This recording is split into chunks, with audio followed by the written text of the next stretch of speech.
سڵاوی خواتان لێبێت چەند داتایەک لەسەر هەڵبژاردننی خولی شەشەمی پەرلەمانی کوردستان دەخینێ ڕوو کەوا بڕیارە لە دەی شەشی 2024 بەڕێوە بچێت.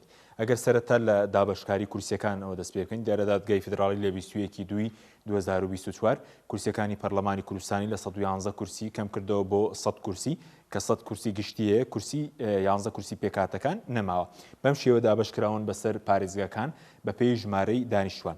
سلێمانی زۆرترین کورسی بۆ دانراوە کە 38 کورسیە، هەولێر 34 کورسیە، دۆک 25 کورسیە و پارێزگای هەڵەبجەش 3 کورسی. واتە هەرێمی کوردستان بۆ هەڵبژاردننی خولی شەشەم 4 بازنە دەبێت کە پێشتر 1 بازنە بووە، 4 بازنە دەبێت و کورسیەکانیش بەم شێوەیە دابەشکران. واتە پارێزگایەک کورسی تایبەتی خۆی هەیە، ڕێژەی بەشداری هەر چەند بێت کورسیەکانی جێگیرە و تایبەتمەندی پارێزگاکان لە بەرچاو گیراوە.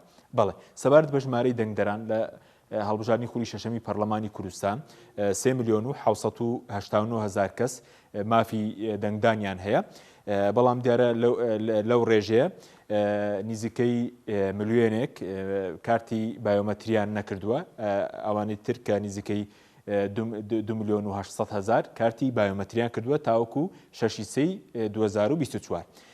بەم شێوێ دەنگدەران دابەشکراوە لە 3,789,000ەکە پارێزگای سلێمانی و هەڵەبجە بەیەکەوە کە دیارە دوو بازنەی جیاوازن، بەڵام لێرە دەنگدەرانی هەردوو پارێزگاکەیە 1,496,152 کەسە کە زۆرترین دەنگدەر لە پارێزگای سلێمانی و هەڵەبجەیە و لە پارێزگای هەولێر 1,366,462 دەنگدەر لە هەولێر مافی دەنگدانیان هەیە، لە دۆکیش 926,447 دەنگدەر مافی دەنگدانیان هەیە. ئاماری کۆمیسیۆنی هەڵبژاردننی عێراقا و تۆماری دەنگدەرانی عێراقیش کۆمیسیۆنی هەڵبژاردنەکانی عێراقیش بەکاردەهێنرێت.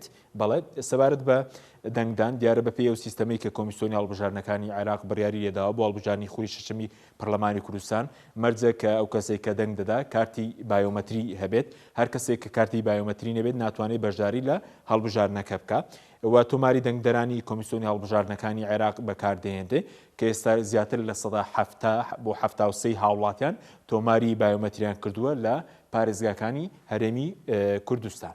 بەڵێ بینە سەر دابەشکردنی نرخی کورسیەکان چۆن دەبێت دیارە پێچەوانەی عێراق هەڵبژاردننی پەرلەمانی عێراق و ئەنجومەنی پارێزگاکان لێرە سیستەمی ڕێژەی نوێنەرایەتی پەیڕەو دەکرێت لەگەڵ لیستی کراوە، واتە ژمارەی ئەو دەنگدەرانەی کە دەنگیان داوە دابەشی کورسیەکانی بازنەکە دەکرێت. بۆ لە پارێزگای سلێمانی زیاتر لە 1,400,000 کەس مافی دەنگدانیان هەیە، ئەگەر وای دابنین 700,000 کەس دەنگیان داوە، ئەو 700,000 کەسە دابەشی 38 کورسی دەکەن و کاتە نرخی کورسێک دەبێت بە 18,000.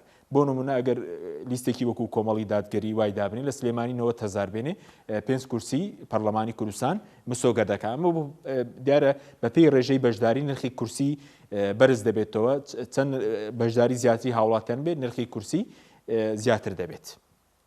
بەڵێ سەبارەت بە حیزبەکان دیارە نزیکەی 40 حیزب مافی بەشداریکردنیان هەیە لە هەڵبژاردننی خولی شەشەمی پەرلەمانی کوردستان کە بە پێی یاسای حیزبە سیاسیەکان ژمارە 7 ساڵی 1993 و یاسای پارتە سیاسیەکانی عێراق ژمارە 36 ساڵی 2015 لە کۆمیسیۆنی هەڵبژاردنەکانی عێراق و لە وەزارەتی ناوخۆی هەرێم تۆمارکراون. سەبارەت بە مەرجەکانی کاندیدەکان ئەو کەسانی کە کاندید دەبن یەکەمیان دەبێت مەرجی دەنگدانی تێدا بێ و تۆماری بایۆمەتری هەبێت و ناوی لە تۆماری بایۆمەتری تۆمار کرابێ و لە هەمان کاتدا هاوڵاتی هەرێمی کوردستان بێت، ئەهلیەتی تەواوی هەبێت و تەمەنی گەشت بێتە 25 ساڵ و خوێندنەوە و نووسین بزانێت. دیارە بە پێی یاسای هەڵبژاردننی پەرلەمانی کوردستان بڕوانامە مەرج نییە، تەنانەت خوێندنەوە و نووسین بزانێت و لە هەمان کاتیشدا لەسەر تاوانی ڕەوشت و ئادابی گشتی و دەستپاکی سزانە درابێت و لەسەر تاوانی کوشتنی بانقەست و دزی سزانە درابێت و لە هەمان کاتدا بەشدار نەبێت لەو تاوانانی کە بەعز دژ بە خەڵکی کوردستان و عێراق ئەنجامی داوە. بەڵێ ئەو بیتان کۆمەڵێک داتابوو لەسەر هەڵبژاردننی خولی شەشەمی پەرلەمانی کوردستان. بەخوای گەورەتان سپێرین، خواتان لەگەڵ.